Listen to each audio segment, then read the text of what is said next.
आजमी साहब, हमारे जयंत राव जी ने सही बात कही। इनको कुत्ता नहीं पहुंचता, वो आजकल सोशल मीडिया पर आकर सबको गाली देते हैं, मुख्यमंत्री को भी गाली देते हैं। ऐसे कुछ भाड़े के टट्टे इस मिसिंग लिंक के बारे में भी पैसा ले लेकर सोशल मीडिया पर लिख रहे थे।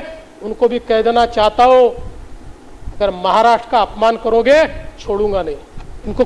যাকে আপনারা ভিডিওতে দেখছেন ইনি হলেন মহারাষ্ট্রের মুখ্যমন্ত্রী দেবেন্দ্র ফডনবিস।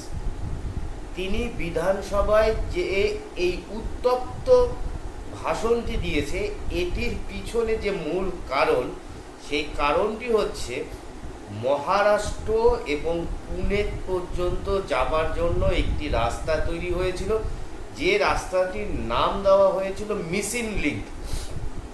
এই রাস্তাটি 1 মে 2026-এ উদ্বোধন করা হয়।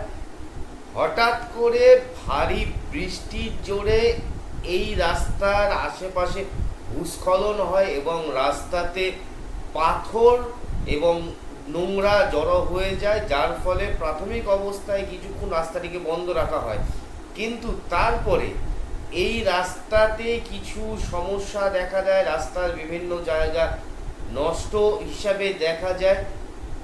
এই রাস্তাটি তৈরি করতে গভর্নমেন্ট অফ মহারাষ্ট্রর 6,695 কোটি টাকা খরচা হয়েছিল এবং 13 কিলোমিটার লম্বা এই রাস্তা।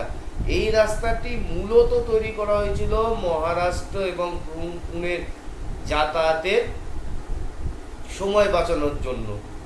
কিন্তু এই রাস্তায় যখন বিভিন্ন ধরনের ফাটল বা গর্ত দেখা দেয়, সাধারণ মানুষ সোশ্যাল নেটওয়ার্কে এবং বিভিন্ন প্ল্যাটফর্মে দাঁড়িয়ে সরকার এবং মুখ্যমন্ত্রীর কাছে যখন প্রশ্ন শুরু করে যে এই সবে 2 মাস হয়েছে নতুন রাস্তা তৈরি হয়েছে, সেই রাস্তাকে বলা হচ্ছিল ভারতবর্ষের বিখ্যাত ইঞ্জিনিয়ারিংয়ের একটি মডেল, যে টপ ইঞ্জিনিয়ারিংয়ের একটি মডেল, সেই রাস্তা হঠাৎ এই 2 মাসে এই অবস্থা কেন?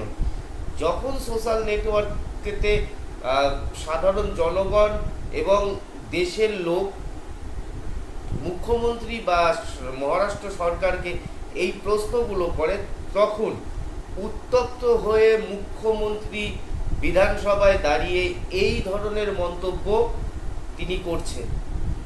আজকে একটা পরিষ্কার কথা, সাধারণ জনগণের টাকায় যখন এই রাস্তাটি নির্মিত হয়েছে এবং জনগণ আপনাকে প্রশ্ন করবেই, জনগণের প্রশ্ন করাই অধিকার।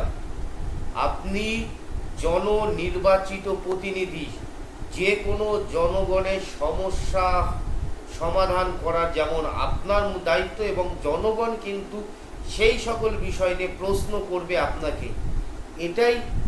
এটাই মূল, এটি ভারতবর্ষের ডেমোক্রেসি, এটি ভারতবর্ষের সংবিধান পারমিশন দিয়েছে দেশের সাধারণ জনগণকে যে তারা সেই নির্বাচিত প্রতিনিধিদের কাছে তারা জবাব জানতে চাইবে। এটির এখানে অন্যায়ের কিছু নেই। আপনি মুখ্যমন্ত্রী হয়ে জনগণের সমস্যার সমাধান করবেন।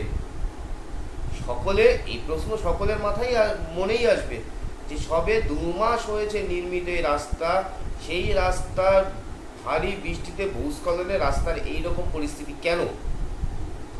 এই বিষয় নিয়ে কি সঠিকভাবে বিশ্লেষণ করা হয়নি বা সঠিকভাবে টেকনিক্যাল অ্যানালাইসিসগুলো করা হয়নি? এটা সাধারণ কথা, এই বিষয়ে জনগণ জিজ্ঞাসা করবেই। তাতে মুখ্যমন্ত্রীকে এত উত্তপ্ত হয়ে এই ধরনের ভাষা উচ্চারণ করা সম্ভাব্য ঠিক নয়। আপনারা তো ভিডিওটি দেখলেন এবং নিউজ চ্যানেলের মাধ্যম দিয়ে আপনারা জেনেই গেছেন মুম্বাই পুনে হাইওয়ে, যেটা মিসিং লিঙ্কের কী অবস্থা। তাও এই বিষয়টি নিয়ে আপনাদের সামনে মতামত রাখলাম। আপনারা কি ভাবছেন এই মিসিং লিঙ্কের এই পরিণতি নিয়ে? অবশ্যই কমেন্ট বক্সে লিখে জানাবেন। আর যদি ভিডিওটি ভালো লাগে তাহলে অবশ্যই চ্যানেলটিকে সাবস্ক্রাইব করে আমাদের সঙ্গে থাকুন। সকলে ভালো থাকুন, সুস্থ থাকুন।